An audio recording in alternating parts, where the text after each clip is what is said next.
Hola amigos, del capítulo 4 que estudiamos ayer al capítulo 5 que estudiaremos hoy, hay un gran salto en el tiempo. Los hechos que estamos por ver en el capítulo 5 ocurrieron en el año 539 a.C. Nabucodonosor aproximadamente había muerto unos 20 años antes de esta fecha. Nabucodonosor fue un rey longevo. Se considera que Nabucodonosor vivió más o menos 102 años. Su reinado fue un reinado de oro, así como la interpretación que se dio en Daniel capítulo 2. Fue el rey que más tiempo gobernó en Babilonia y el que la hizo ese inmenso imperio.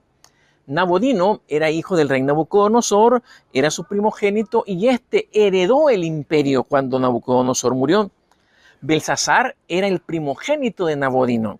Mientras Nabonidino vivía en Arabia, él eligió y puso a Belsasar como rey en la provincia de Babilonia. Era corregente. Por eso es que Daniel lo llama rey, aunque el verdadero rey en ese momento era Nabonidino. Daniel ya tenía para entonces aproximadamente unos 65 años de vivir allí en Babilonia. Si tomamos en cuenta que Daniel llegó como de 18 años a Babilonia, Daniel ya tenía un poco más de 80 años de vida. La visión de la estatua de los metales que se había dado en el capítulo 2 muchos años atrás, ahora estaba a punto de encontrar su cumplimiento cuando el reino de plata tomara el lugar del reino de oro que era Babilonia. Los acontecimientos que están aquí en el capítulo 5 pasaron solo horas antes de ese relevo, de ese intercambio, de la caída del imperio babilónico. Cuando los medopersas iban a invadir Babilonia, Nabonidino regresó de Arabia y dividió el ejército en dos grupos. Uno iba a luchar allá en el campo de batalla, lo iba a dirigir él mismo, y la ciudad tenía que ser defendida por Belsasar. Podemos ver nosotros en este paso del capítulo 4 al capítulo 5, que en el capítulo 4 encontramos nosotros a un rey que se ha humillado ante el rey del universo, un rey que se ha vuelto de soberbio a humilde, pero al inicio del capítulo 5 encontramos a un rey soberbio que se burla de Dios usando los utensilios del templo de Dios para sus orgías y su fiesta. Profanando aquellos utensilios sagrados, Belsasar está desafiando y provocando al Dios del universo. Dios, como pocas veces, aceptó el desafío de Belsasar.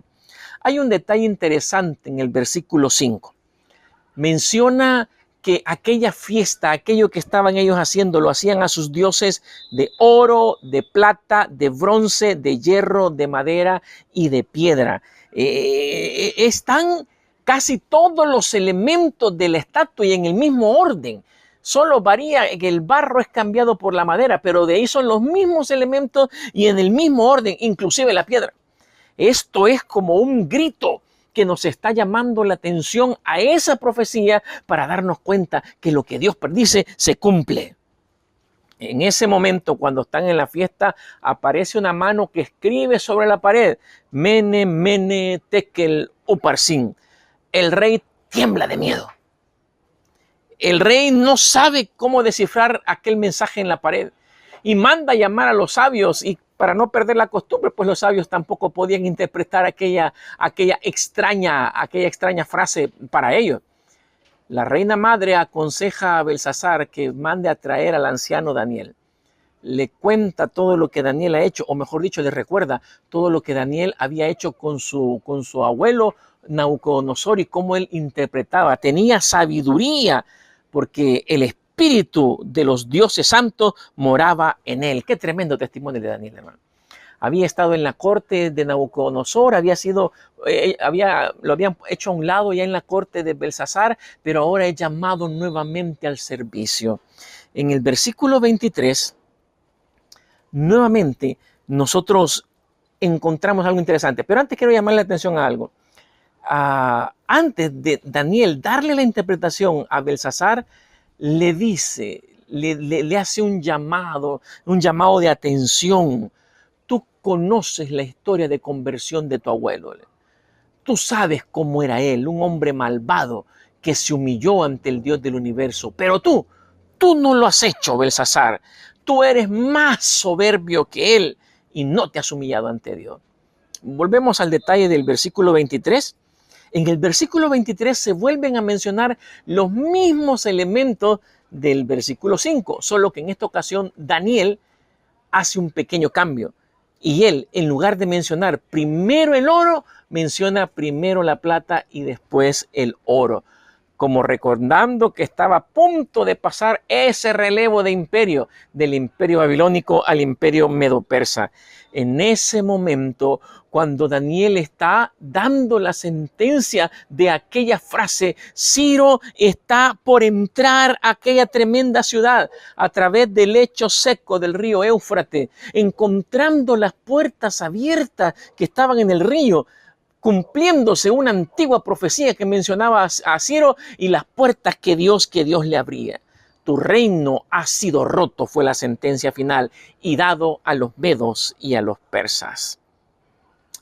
Cada líder, cada uno de nosotros tenemos la oportunidad de seguir los derroteros que Dios ha destinado para nosotros o seguir nuestros propios caminos. Dios conoce y escribe la historia.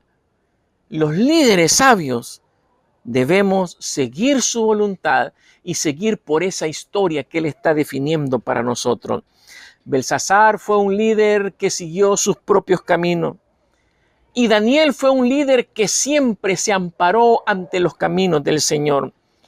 El capítulo termina con Belsasar muerto, con Darío de Media como regente de Babilonia. Y por lo que menciona el capítulo 6, con Daniel en una nueva corte, en una tercera oportunidad de servir en una corte del imperio más grande y poderoso del mundo nuevamente. Vivamos los sueños de Dios, mis queridos hermanos, esos sueños de Dios que tiene para nuestra vida. Salmos 18:30 nos recuerda que son perfectos los caminos de Dios. No nos alejemos de ellos. Vivamos la historia que Dios ha predicho y está escribiendo para nosotros, y podremos ser seres humanos de éxito, líderes de éxito. Que el Señor les bendiga grandemente este día.